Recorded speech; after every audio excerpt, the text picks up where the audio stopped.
As Zig puts it, the only reason that people fail is because after being knocked down and tested and trialed, we stay down. If you have the power to get back up, you have the power to succeed.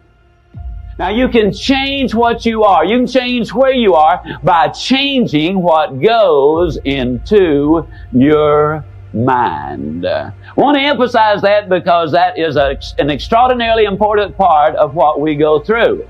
Now I want to also tie to that the fact that life is a long series of choices. And if we make enough of the right choices, we will end up with the right results. For example, for 24 years of my adult life, by choice, I weighed well over 200 pounds.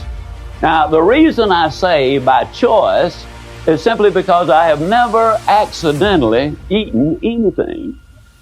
It's always been by choice. And if I choose to eat too much today, then I have chosen to weigh too much tomorrow.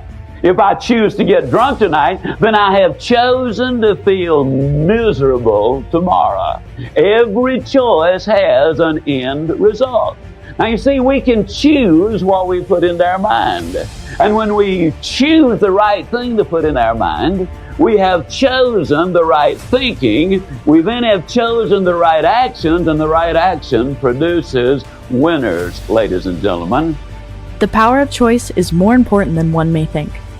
What have you chosen today that will set you forward? What have you chosen today that will set you backwards? Zig explains the importance of understanding that every choice you make, no matter how small, can help make or break your future. You got to put something in before you can get anything out. So many times, the employee goes to the employer and says, give me a raise, and I'll start coming to work on time.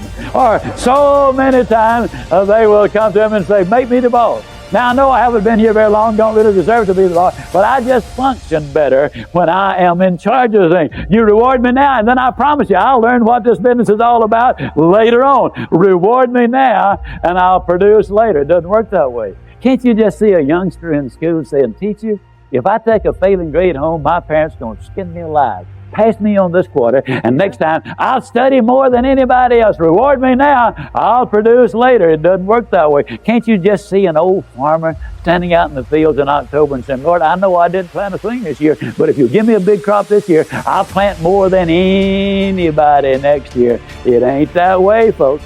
Putting the work in is something that is said often, but it stays true. Zig gives the example of having to put the work in before getting the reward of your hard work. If the world worked the opposite way, it may be easier, but it wouldn't be earned. Earn your reward and work hard to get it.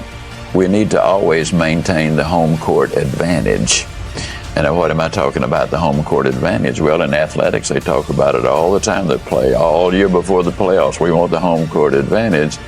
Well, in marriage, home court advantage is, what happens at home. What happens at home impacts what happens on the job. What happens on the job impacts what happens at home.